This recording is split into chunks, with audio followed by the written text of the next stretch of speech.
So I started, in about 5 weeks after I did it, you know, we became such good friends because Arthur never had any of his own children, and he was married for 43 years to Josephine. We became such good friends. You know, we'd go out and look at real estate on Saturdays, and we'd wind up at the Standard Club, or we'd go over to the old Park Hyatt here, or we'd go to Cricket's, or we'd go to the Drake, or we'd have lunch and talk about business deals. And he says, I want you to work for me. I says, well, you know, after then the mayor died, and I stayed with him through Bolandic, and I told him, I said, you know, these guys, I mean, the mayor's my friend, and, you know, I don't want to get him mad at you or me, and so I got to stay.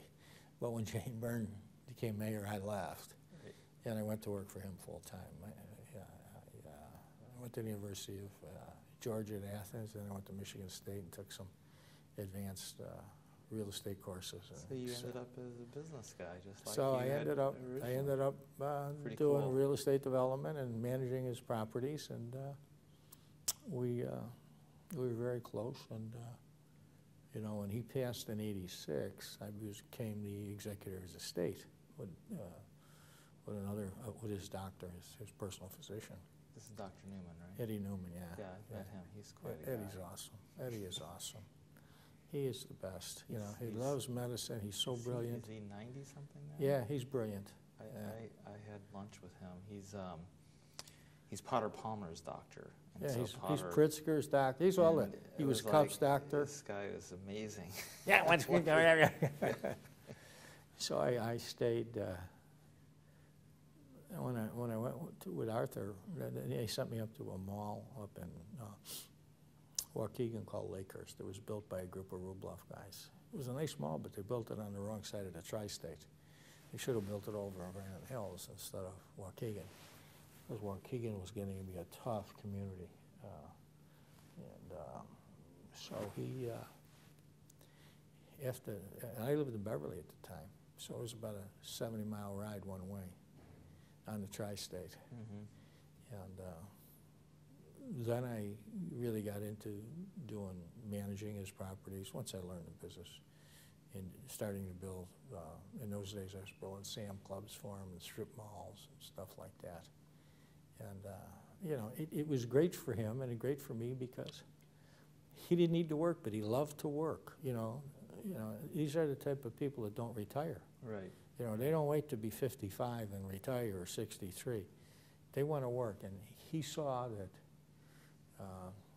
my enthusiasm for doing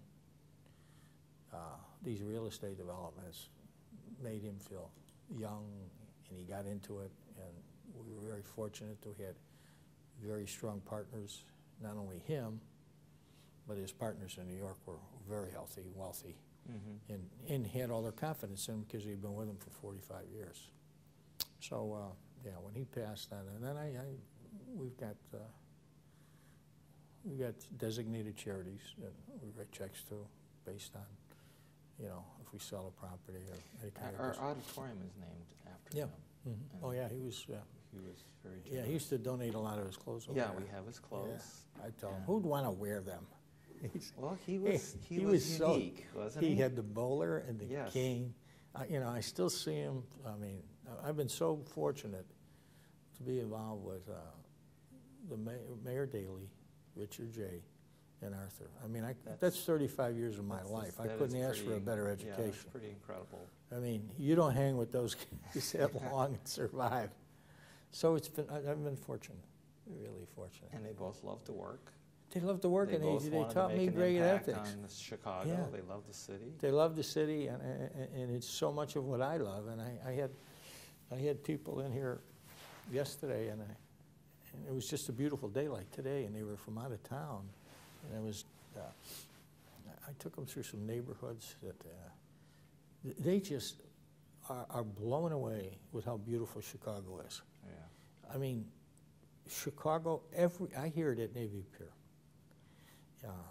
So often where people from out of town or out of the country think of Chicago as, you know, they got two impressions of it. One is Al Capone, and the other is getting delayed on a flight at O'Hare, you know? So, I mean, Both of them and they just, and they look and they say, the buildings, the cleanliness of the city, the friendliness of the people, the flowers. I mean, it makes me feel good to hear those comments. And I pass them on to the mayor today all the time. I say, you can't believe how people feel. Because, you know, he's busy and, Right. yeah, you know, you really don't get people a lot of times that are, there's some are concerned about voicing their opinion, but the people that come here, you never ever hear.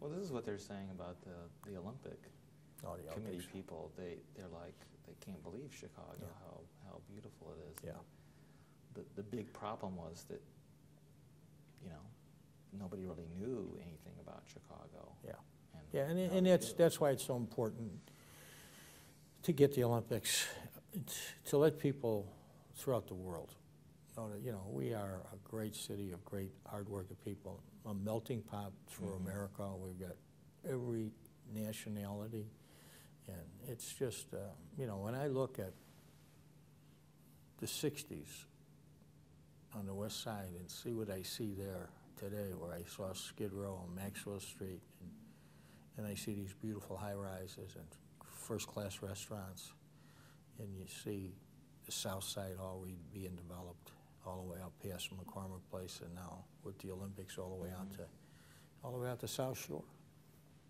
It's incredible. Hospitals, you get the best hospitals with Northwestern, University of Chicago, Rush. You got a city, you got great educational institutions, DePaul, Loyola. Look what's happening in downtown Chicago. There's 25,000 students living in downtown Chicago between DePaul, Columbia, Roosevelt, and that. No, nobody ever would have predicted that. That's been one of the most amazing things. Yeah. 'Cause I would have never predicted that. I always thought it was the retail of the world. Right. But one of my partners is a fellow named Joe Freed. And Joe was doing Block 37. Okay. He's doing Carson Peary Scott Building. Yeah. And, Building well. you know, he'd say to me, you know, I don't know if retail is where we want to be with these upper floors. You know, these universities are all looking for dorm space or administration space. And you know what? It works. Right. That's all you need is your retail on the first or second floor.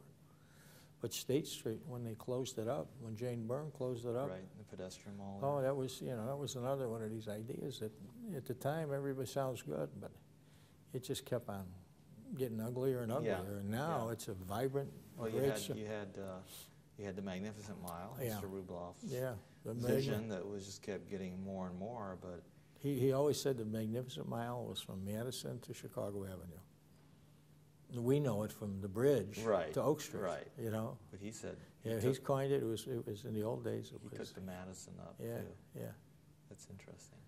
Yeah, the mall was just a disaster, and then I mean, when I got to Chicago and you were in the Loop, you know, after like 5 o'clock, it was a ghost town. Oh yeah, everybody got on the trains and then left town. all of a sudden, But you know what really is one of the most interesting things that happened is the theater development yeah, in downtown Chicago. yeah, Unbelievable. that's You that's know. really been critical. Yeah.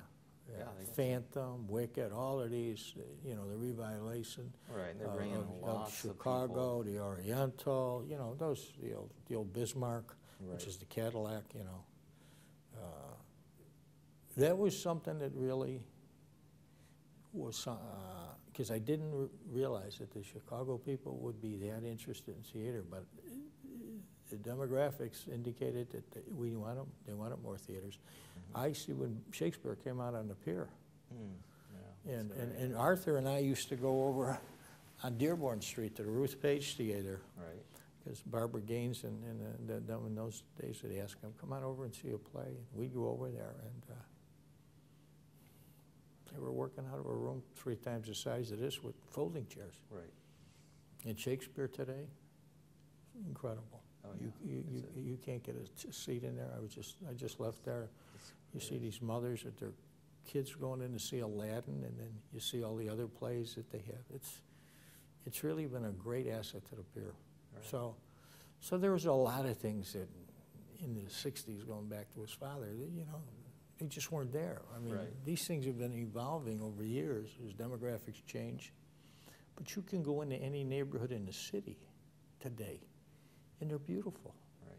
Humboldt Park, I used to be a policeman, and I go over on the west side on North Avenue in California. I mean, it was a rough area. Yeah. I mean, it was a tough area.